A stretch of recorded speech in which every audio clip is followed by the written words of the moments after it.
अस्सलाम वालेकुम व्यूअर्स, एक नए व्लॉग के साथ। आज शाम के वक्त मैं व्लॉग शुरू किया है। मैं सुबह था दागिस्तान के शहर दिरबिंद में, वहाँ से निकला हूँ। मैं दागिस्तान के कैपिटल में खचकाला आया हूँ। मैं ट्रैवल कर रहा था इसलिए मैंने व्लॉग नहीं बनाया।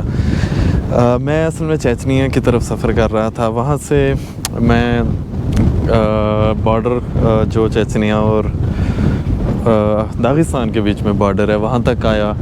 वहाँ एक सिटी खसायूर तक आया। वहाँ से फिर मैंने एक गाड़ी ली। एक मैं गांव में पहुँचा हूँ, बहुत ही रिमोट गांव है, यानी कि यहाँ तक पहुँचते पहुँचते मुझे शाम हो गई। इस वक्त तकरीबन शाम के 6 बज रहे हैं। ये घूम घुमा के फिर ये गांव है जो मेरे आप इस साइड पे देख रहे होंगे। ये पहाड़ हैं और पहाड़ों के पीछे फिर दागिस्तान है। ये दागिस्तान और चेचनिया के उस पे बॉर्डर पे वाक़ एक गांव है। इस तरफ भी एक और गांव है। मैं 2019 में जब दागिस्तान चेचनिया आया था फर्स्ट टाइम, तो मुझे एक भाई मिले थे उस फोरम पे। उनके साथ तब से मैं कांटेक्ट में था। तो उन्होंने मुझे कहा था, यार तारिक, जब तुम दोबारा आओ ना चेचनिया तो मेरे गांव में लाजमी आना है। तो स्पेशली मैं अब वो पिछले दिनों से मेरी स्टोरीज़ देख रहे थे इंस्टाग्राम पे, बार बार मैसेज कर रहे थे कि तुम आए हुए हो तो मेरे गांव लाजमी आना है। तो मैं चेचनिया का एक गांव देखने आया हूँ। मुझे वैसे गांव देखने का बड़ा शौक़ है। और यहाँ आखिर ठंड है, हालांकि जुलाई है और ये कोकाफ के ऊंचे ऊंचे पहाड़ हैं। कल तक मैं यहीं रहने वाला हूँ। चेचन लोगों को के देखने वाला हूँ कैसे रहते हैं ये गांव में। वो पहाड़ों पे खूबसूरत भेड़ें फिर रही हैं, इधर गायें जा रही हैं। वो मकई बीजी हुई है थोड़ी सी। अभी ये मेरा दोस्त है, इसने मुझे लिया है। वो मैं उस गांव तक टैक्सी लेके पहुंचा था शहर से। टैक्सी नहीं, वहाँ चलती हैं कारें जो 3-4 बंदों को बिठा के लाती हैं। और यहाँ तक मुझे लेके आया है। आगे अभी इनके घर तक जाएंगे। चेचनिया के गांव की लाइफ आपको दिखाने वाला हूँ कल तक मैं। होस्ट, ये मेरे होस्ट हैं। ये बेसिकली चेचन हैं। इनको वैसे तो चेचनिया की जो सेकंड लैंग्वेज है वो रशियन है, लेकिन कुछ लोग हैं उनको रशियन भी नहीं आती, तो इसको भी रशियन वैसे ज़्यादा नहीं आती।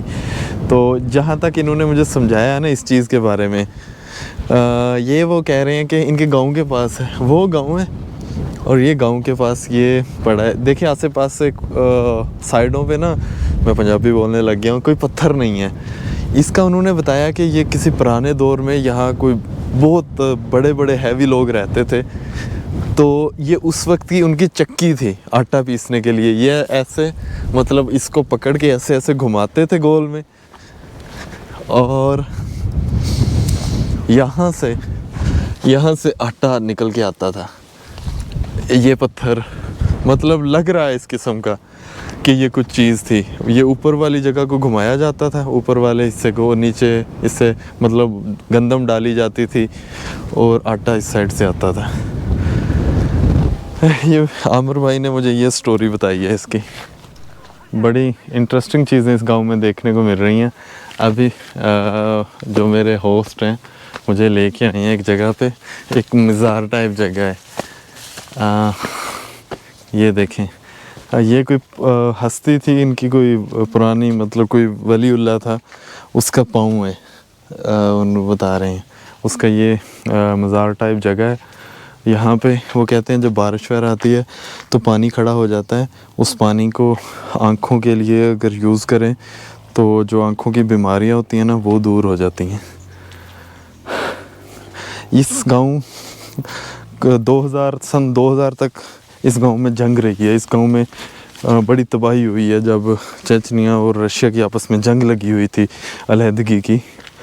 तो इस गांव में बड़ी बमबारी हुई है। रास्ते में मुझे काफ़ी जगह दिखाई हैं मेरे होस्ट ने जहाँ पे अभी भी उस बमबारी के निशानात हैं। अभी नेक्स्ट जा रहे हैं, अभी उनके घर नहीं पहुँचे, घर की तरफ जा रहे हैं।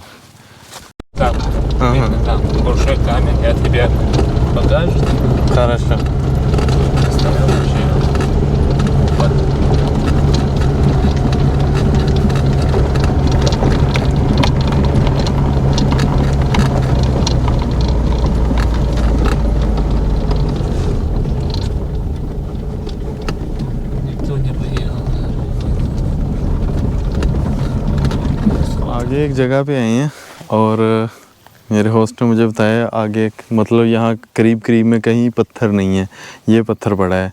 अब वो जो हस्ती इन्होंने बताया मुझे, जहाँ तक मुझे समझ आई है, क्योंकि मैं रशियन जानता हूँ, यहाँ के लोग भी रशियन बोलते हैं लेकिन कुछ लोगों को रशियन नहीं भी आते।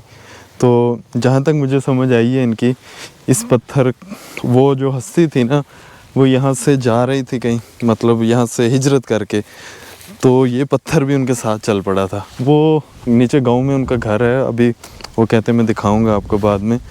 मतलब अब तो वहाँ कोई नहीं रहता, लोग ज़ियारत के लिए आते हैं। तो यहाँ तक वो पत्थर साथ आया था और फिर उन्होंने इसको रोका कि नहीं, अगर तुम आओगे मेरे साथ तो पूरा गांव चल पड़ेगी, गांव की हर चीज़ मेरे साथ, तो तुम यहीं रहो। ऐसी स्टोरी मुझे समझ आई है इस पत्थर की। पता नहीं इसमें कितनी सदाकत है। शाम हो गई है और अभी हम घूम रहे हैं इधर। मुझे सबसे ऊंचे वाले यहाँ पहाड़ पे, सबसे ऊंचे वाले पहाड़ ऐसे कह सकते हैं कि जहाँ तक गाड़ी आ सकती है, इस पहाड़ तक मुझे लेकर आए हैं मेरे होस्ट। और नीचे सारी आबादी है, वो एंड तक। यहीं इनका घर है कहीं नीचे। अभी घर नहीं गए हम, अभी चीज़ें देख रहे हैं, उसके बाद घर जाएंगे हम। ऐसे बड़ा प्यारा, ऐसे ही कहानियाँ नहीं बनी हुई कोकाफ के पहाड़ों की। कोकाफ पे परियां रहती हैं, इन पहाड़ों की वजह से हैं। वो अंधेरा हो गया है, शायद नज़र आ रहा हो। ऊपर के पहाड़ पे भी कुछ आबादी है, वो एक और गांव है। यहाँ 4 गांव हैं मुख्तलिफ साइडों पे। ये मेरे होस्ट हैं और उनके कज़न वगैरह हैं। मैं इनसे क्या बात करूं कि इनको रशियन इतनी ज़्यादा नहीं आती, मुझे ही रशियन आती है। इनको मोस्टली यहाँ लोग तो वैसे बोल लेते हैं रशियन, लेकिन इनको इतनी रशियन आती है कि बस थोड़ी बहुत बात कर सकते हैं, हम एक दूसरे को समझ सकते हैं। बाकी इसलिए मैं उनसे कोई बात नहीं कर सकता। अगर वो बात करूँगा भी तो आपको समझ नहीं आएगी। आमर भाई की अपनी ज़मीनों पे आ गए हैं हम, और ये देखें यहाँ पे आलू बुखारा लगा हुआ है। वो ये सारा रास्ता है ना जो इनकी ज़मीनों में से गुज़रता है, और रास्ते के साथ साथ ये आलू बुखारा लगा हुआ है। कमाल का मीठा है यार। आमरोचन कुसना, ये चटनियाँ के मज़े। अभी तो पहला दिन है, अभी मैं कल तक इसी गांव में हूँ। Это когда вы будете собрать? Да нет, как хочешь кушать. ना собрать не будет вот так. Ну, да, садака वो कह रहे हैं कि тоже. ये रास्ते के साथ जो लगी हुई हैं हम तोड़ते नहीं हैं, लोग आते जाते खा सकते हैं। किसी को सदका, वो कह रहे हैं सदका है ये।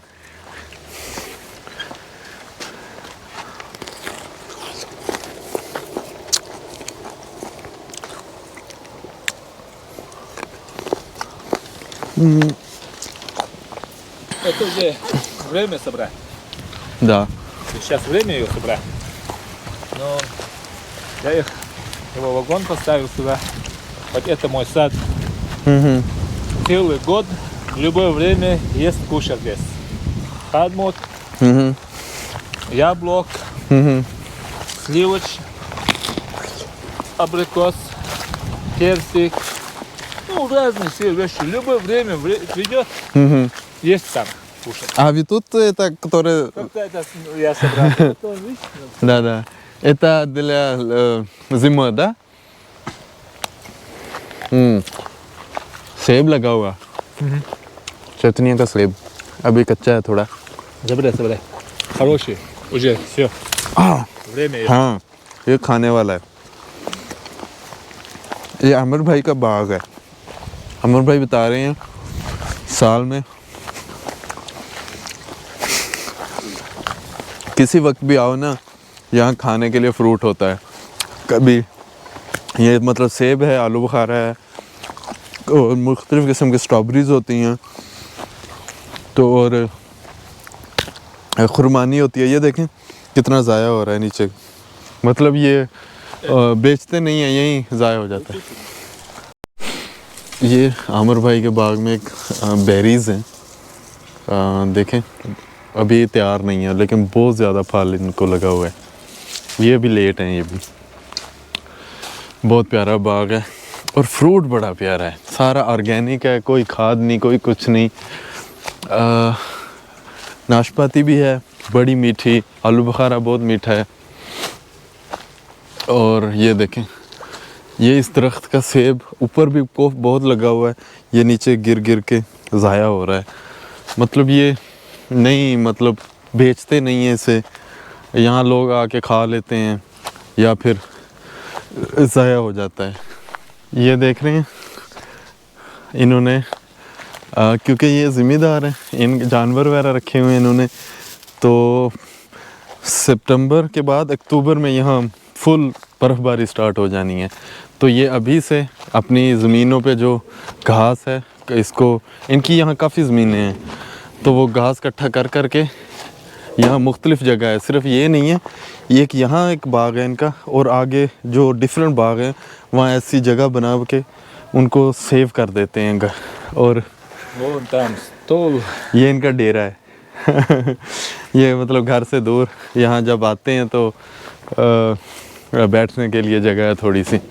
तो ये सारा सर्दियों का सामान इकट्ठा किया हुआ है ताकि सर्दियों में जानवर खा सकें। सड़क के दूसरी साइड पे भी इन्हीं का फार्म है, और ये यहाँ इन्होंने मकई उगाई हुई है, कॉर्न देखिए लगी हुई हैं अभी छोटी छोटी, ये तोड़ लेंगे फिर अपने जानवरों के लिए यूज़ करेंगे। यहाँ एक और कोई फल है, मुझे नहीं समझ आ रही है कौन सा है, और उन्होंने वो मुझे दिखाया है, कह रहे हैं अरेख तो रशियन ज़बान में किसी भी फ्रूट को कहा जा सकता है, एक खुश्क फ्रूट को। तो कहते हैं मैं घर जाके तुम्हें दूसरे दिखाऊंगा, घर पर पके हुए पड़े हैं, ये भी तैयार नहीं है। इस साइड पे भी इन्हीं का फार्म है।